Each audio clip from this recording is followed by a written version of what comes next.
Bienvenidos una vez más a Cocina de las Abuelas, el lugar donde los sabores antiguos, las recetas olvidadas y las historias que nacieron alrededor del fogón siguen vivos generación tras generación. Aquí no venimos solamente a hablar de comida. Venimos a recordar ese México que despertaba con el aroma de un caldo hirviendo lentamente en olla de barro, con tortillas recién hechas y con ingredientes humildes que alimentaron familias enteras durante siglos. Hoy vamos a entrar en un recorrido lleno de memoria, tradición y sabores que muy pocas personas siguen preparando como antes. Platillos sencillos que nacieron de la necesidad, pero que terminaron convirtiéndose en parte del corazón de la cocina mexicana. Muchos de estos caldos salvaron del hambre a generaciones completas y todavía viven en el recuerdo de quienes crecieron viendo cocinar a sus abuelas desde la madrugada. Había una historia que México casi nunca contó de la manera correcta. No la historia de emperadores, virreyes ni conquistadores. La verdadera historia estaba en las cocinas humildes, en las mujeres que aprendieron a alimentar familias enteras con apenas un puñado de ingredientes, en los hombres que regresaban del campo agotados, con las manos vacías y el hambre pegada al cuerpo. Era la historia de hogares completos que sobrevivieron siglos enteros de pobreza gracias a una olla de barro, un chile seco tostado y el agua suficiente para llenar un caldo sencillo. Los caldos de pobres nunca fueron comida inferior. Fueron el corazón verdadero de la cocina mexicana. Fueron la base sobre la que se construyó todo lo demás. Y hoy vamos a recorrer 15 de esos caldos que ayudaron a sostener este país cuando casi no había nada más. El caldo de habas. Comenzamos con uno que muy pocas personas recuerdan hoy, pero que durante siglos fue probablemente el alimento más económico y nutritivo en las zonas altas del centro de México. El caldo de habas. Aunque las habas llegaron desde Europa con los españoles, los pueblos indígenas de las sierras mexicanas las adoptaron rápidamente porque resistían el frío de las montañas donde el maíz apenas sobrevivía y el frijol sufría demasiado. En Tlaxcala, Hidalgo y muchas comunidades apartadas del Estado de México, este caldo aparecía durante la Cuaresma, en los inviernos más duros o simplemente en épocas donde no había otra cosa para comer. La versión tradicional no llevaba carne. Solamente habas secas remojadas desde la noche anterior, ajo, cebolla, chile morita o chile de árbol tostado y un poco de epazote fresco. Todo servía utilizando la misma agua del remojo, porque ahí ya se habían concentrado almidones y nutrientes que las habas liberaban lentamente. Eso producía un caldo espeso, casi cremoso, con una capacidad de llenar el estómago que pocos alimentos baratos podían igualar. Algunas variantes serranas agregaban nopales en cubos, otras hojas de rábano o chipilín que sobraban del mercado. El haba era generosa. Pedía muy poco y aún así alimentaba muchísimo. El caldo de nopal con epazote. Si alguna vez alguien se preguntó cómo sobrevivían las personas en las regiones más secas y difíciles del país, la respuesta probablemente tiene espinas. El nopal no necesita demasiada agua, no exige tierra fértil y puede crecer prácticamente en cualquier terreno. Sobrevive en el desierto, en zonas pedregosas y hasta en las orillas de los caminos donde otras plantas ni siquiera aparecen. Durante generaciones enteras, este cactus fue literalmente la diferencia entre comer o pasar hambre para miles de familias mexicanas. La versión más antigua y sencilla del caldo de nopal era extremadamente humilde. Nopales tiernos cortados en tiras, hervidos con agua, sal, cebolla, ajo y una rama de epazote. A veces llevaba un huevo escalfado dentro del caldo o algunos frijoles sobrantes del día anterior. Y en ocasiones no había absolutamente nada más. Pero aún así, ese caldo alimentó generaciones enteras. El nopal contiene niveles de calcio comparables con algunos productos lácteos, muchísima fibra y propiedades que ayudan a regular el azúcar en sangre. Los campesinos no conocían términos científicos, pero sus cuerpos entendían perfectamente los beneficios de esa planta. El caldo de elote. Existe algo profundamente mexicano en la idea de convertir el maíz, el grano sagrado de las culturas prehispánicas, en un caldo humilde y reconfortante. El caldo de elote surgió del aprovechamiento absoluto. Se preparaba con los restos que quedaban después de desgranar las mazorcas, olotes, hojas interiores y pedazos de caña tierna. Todo eso servía con cebolla, ajo y chile. Poco a poco el agua adquiría una dulzura natural imposible de confundir. La versión más completa llevaba elotes cortados en rodajas, chile poblano y calabacitas. Pero la versión más pobre y urgente consistía solamente en hervir olotes y colar el líquido resultante. Esa agua de olote se endulzaba con piloncillo y se daba a niños enfermos en comunidades donde no existían médicos ni medicamentos. Era una especie de suero casero para familias que no podían pagar otra cosa. El caldo de gallina vieja. No hablamos del pollo moderno de supermercado. Hablamos de la gallina de rancho que ya había dejado de poner huevos. Ese animal que pasó años alimentando a la familia y que finalmente terminaba en la olla. Las gallinas viejas eran duras, correosas y necesitaban horas enteras de cocción para ablandarse. Pero precisamente por eso producían un caldo incomparablemente más sabroso. Los animales viejos acumulan más colágeno, más grasa y más compuestos aromáticos en huesos y músculos. Cuando todo eso se cocina lentamente durante horas, el resultado es un líquido dorado, espeso y profundo que ningún pollo industrial puede reproducir. En ranchos de Jalisco, Veracruz y Michoacán, este caldo era medicina.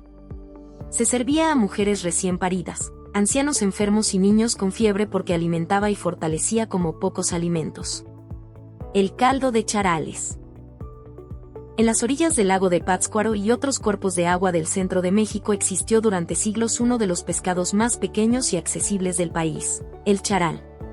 Era tan pequeño que se comía entero y tan barato que podía comprarse por montones en los mercados populares. Para muchas comunidades indígenas, representó la fuente más económica de proteína animal. Los más baratos eran los charales secos, deshidratados al sol para conservarse durante meses. Se tostaban en el comal hasta liberar un aroma intenso a pescado ahumado y luego servían con jitomate, ajo, chile de árbol, cilantro y cebolla. El resultado era un caldo rojizo, profundo y lleno de sabor a lago y sol. Era comida de pueblo, comida de quienes vivían cerca del agua y aprendieron a sobrevivir gracias a ella. El caldo de camarón seco. Desde las costas de Sinaloa, Nayarit, Oaxaca y Guerrero llegó este caldo que nació bajo la misma lógica que el de charales. Aprovechar la proteína más barata disponible. Antes de los sistemas de refrigeración modernos, los camarones sobrantes se secaban bajo el sol y podían conservarse durante meses sin echarse a perder. El caldo de camarón seco se convirtió en una de las comidas más importantes de Cuaresma. Los camarones secos servían con chile ancho o guajillo, ajo, cebolla y jitomate. El resultado era un caldo rojizo y anaranjado gracias a la grasa natural del camarón. A veces llevaba papas, nopales o quelites. Otras veces solamente tortillas calientes para acompañar. Durante Semana Santa apareció en millones de mesas mexicanas como sustituto obligado de la carne. El caldo tlalpeño. El caldo tlalpeño nació en los mercados y fondas populares de Tlalpan, cuando todavía era un pueblo separado de la Ciudad de México. Hoy suele verse como un caldo abundante y elegante, pero originalmente era una receta de aprovechamiento absoluto. Las cocineras utilizaban huesos de pollo vendidos casi regalados por los carniceros, garbanzo cocido y chipotle ahumado. El garbanzo era considerado el frijol de quienes no podían pagar frijol verdadero. Y el chipotle existía porque el ahumado era la única manera de conservar el chile durante meses antes de la llegada de conservas modernas. Todo en ese caldo representa ingenio y reutilización de ingredientes humildes. El caldo michí. En las orillas del lago de Chapala y los ríos de Michoacán existe un caldo poco conocido fuera de esa región, pero profundamente importante dentro de ella, el caldo michí. La palabra michí proviene del purépecha y significa simplemente pescado. El caldo se elaboraba con los pescados más baratos y abundantes disponibles, carpa, bagre o cualquier pez atrapado esa mañana. Se cocinaba el pescado entero para aprovechar grasa, huesos y gelatina natural. Después se agregaban jitomate, chile de árbol, cebolla y ajo. El resultado era un caldo claro, ligeramente picante y con un aroma inconfundible a agua dulce. El pozole de trigo. Mucho antes del pozole rojo o blanco moderno, existió una versión humilde y poco conocida, el pozole de trigo. Cuando los españoles introdujeron el trigo en regiones donde el maíz era escaso o difícil de cultivar, algunas comunidades adaptaron técnicas similares de cocción y crearon este caldo espeso y llenador. El trigo entero servía hasta abrirse y absorber sabores. La versión más pobre llevaba solamente chile, ajo, cebolla y agua. El resultado era un caldo blanquecino, espeso y extremadamente rendidor. En las montañas más pobres de Guerrero, este pozole alimentó familias enteras durante décadas porque era lo único que podían preparar con regularidad. El caldo de verdolaga con frijol.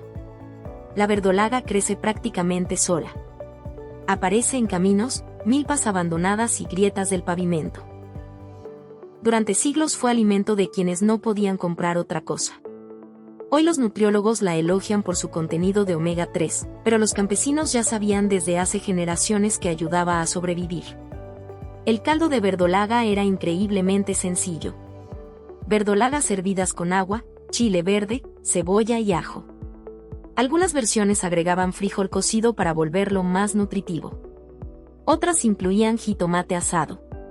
Existían variantes con carne de cerdo, pero esas ya eran versiones más ricas. El verdadero caldo pobre era simplemente esa planta silvestre flotando en agua caliente con chile. El menudo. Pocos caldos representan mejor el ingenio mexicano que el menudo. Nació utilizando exactamente las partes que nadie quería comprar: panza, patas, tripas, huesos y vísceras. Lo que sobraba después de vender los cortes caros terminaba convertido en uno de los caldos más reconfortantes del país. El menudo requería horas de cocción lenta para suavizar la panza y liberar colágeno dentro del caldo. Chile guajillo, chile ancho, cebolla, ajo y orégano completaban la receta. De ingredientes baratos nació uno de los caldos más queridos de México, reservado para mañanas frías, resacas intensas y domingos familiares. El caldo de masa. Fuera de Oaxaca, Guerrero y la Costa Chica, casi nadie conoce este caldo antiquísimo. El caldo de masa es posiblemente uno de los ejemplos más extremos de aprovechamiento alimentario en México. Básicamente consiste en masa de maíz disuelta en agua con chile, ajo, hierba santa y algunos quelites. Eso es todo. Es la tortilla convertida en caldo.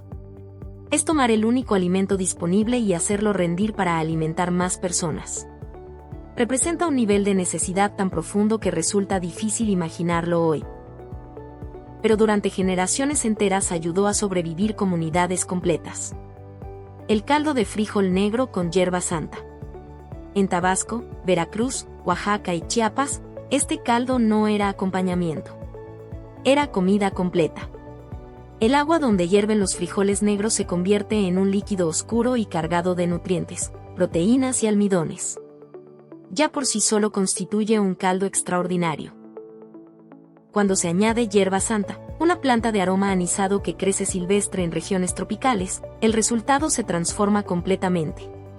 El sabor es profundo, herbal y absolutamente único. Era alimento, medicina y sustento económico todo dentro de la misma olla. El caldo de hueso de res. El segundo lugar pertenece probablemente al caldo que alimentó más familias mexicanas a lo largo de la historia. No hablamos de carne fina, sino de huesos baratos. Canilla, chamorro, costillas sencillas y tuétano. Todo hervido lentamente junto con zanahoria, ejotes, chayote, papa, calabacita y elote. El secreto nunca estuvo en ingredientes costosos. Estaba en la paciencia. Horas y horas dejando que el hueso liberara colágeno y médula dentro del caldo. El resultado era un líquido sedoso, rico y profundamente nutritivo que llenaba como muy pocos alimentos podían hacerlo. El caldo de pollo de rancho. Llegamos finalmente al caldo más profundamente grabado en la memoria mexicana. El caldo que aparece en enfermedades, nacimientos, funerales, visitas y momentos importantes. El caldo que se servía cuando alguien llegaba cansado o cuando una familia necesitaba sentirse acompañada. El verdadero caldo de pollo de rancho no se hacía con pollo industrial.